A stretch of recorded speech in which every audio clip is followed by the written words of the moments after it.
All right, let's talk Catan. But in this explainer, we're not just playing Catan. We're going to crack the code.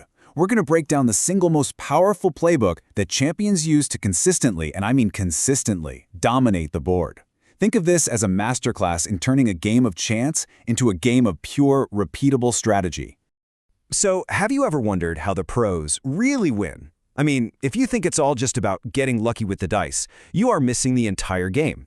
It's not about luck. It's about a predictable system, a method that separates the casual player from a true champion. And here it is. This is the secret sauce, the or-wheat strategy.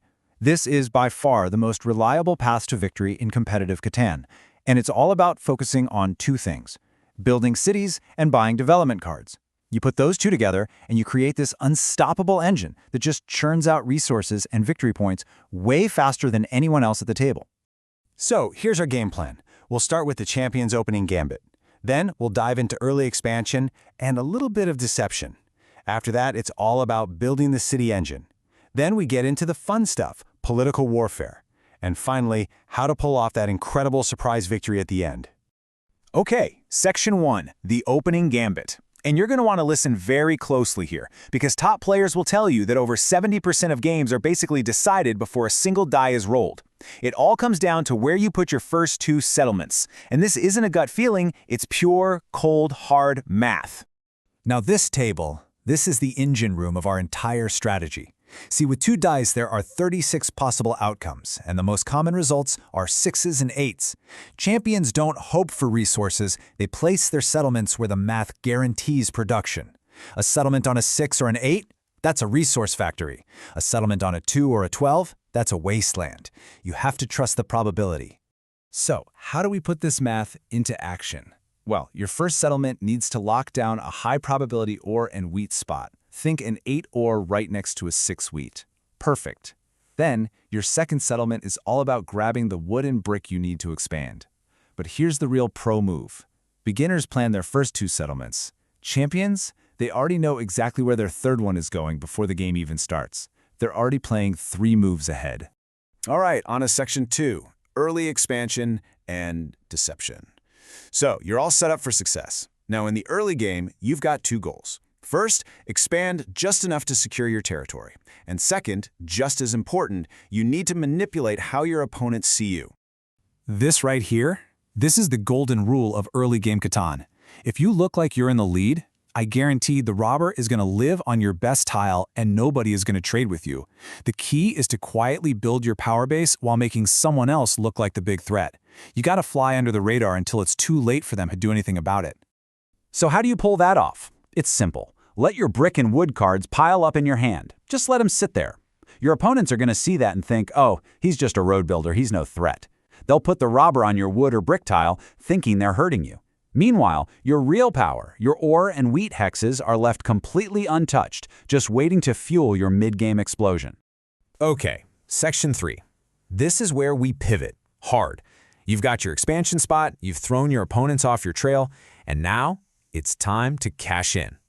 The mid-game is where we shift gears from that quiet expansion to building an absolutely unstoppable production machine. I want you to burn this combination into your brain. 3 ore, 2 grain. These 5 cards are the single most important set of cards in the entire game. Every single move you've made up to this point has been about getting these 5 cards into your hand as quickly and as often as possible. And why is this combo so darn important? Because a city doubles your resource production. Think about it. That first settlement you put on the 8 ore, once you upgrade it to a city, every time an 8 gets rolled, you get 2 ore cards instead of 1. Boom, you've just doubled your income on the most valuable resource on the board. You're going to accelerate right past everyone else. Now the other half of this engine is, of course, development cards. You've got all this ore and wheat, you add a little sheep, and you can just buy them constantly. Your number one priority? Knights. They let you move the robber off your stuff and onto theirs, and they build towards that juicy 2-point largest army bonus. Next up are victory point cards. These are your secret weapon, just hiding in your hand for a surprise win. Progress cards? They're a nice little bonus, but they are not the main goal. Section 4. The game is no longer just on the board. It's at the table. Once your engine is humming, it's time to manage your opponents. We're talking political warfare, clever blocks, sharp trading, and smart negotiation. This move is all about surgical precision. You see an opponent about to win with longest road, you don't have to outbuild them. You just have to break their chain. Find a weak link, an open spot in the middle of their road, and just plop a settlement right on top of it. This can be a 3-point swing. They lose 2 points, and you gain 1. It is a devastatingly efficient play. So, this really brings us to a critical late-game decision. Do you break a road, or do you build a city? Breaking a road is a defensive, tactical strike to stop someone else from winning. Building a city is an offensive, powerful move to accelerate your own victory. Knowing when to defend versus when to go for the throat is what makes a champion. All right, let's talk trades. Here are 3 pro-level plays you need to master.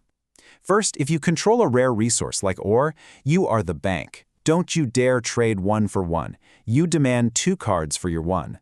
Second, use a little social engineering. When someone offers a trade, don't just say no. Warn the table, hey guys, if he gets that brick, he's building a city. You redirect the threat away from yourself. And finally, build trust. Make small, helpful trades early in the game, so that later, when you desperately need that 1 card to win, they're more willing to help you out. But okay, what happens when it all goes wrong and they finally wise up and block your ore? You gotta have a backup plan.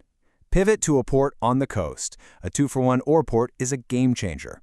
Obviously, you can use a knight to move the robber, or if you're really desperate, overpay in a trade. Yeah, giving 2 sheep for 1 ore feels bad, but it's way better than letting your entire engine stall. You have to have an escape hatch. And that brings us to the grand finale. Section 5, executing the surprise victory. This is the moment it all comes together. You've built your engine, you've managed the table, you've hidden your true strength. Now it's time to win. And often, it happens in one single explosive turn that nobody ever sees coming.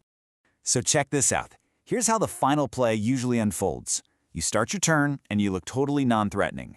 You've got 7 points on the board. The table is worried about the person with 8 or 9. Then, you make your move. First, you slam down your 3rd knight card. Boom!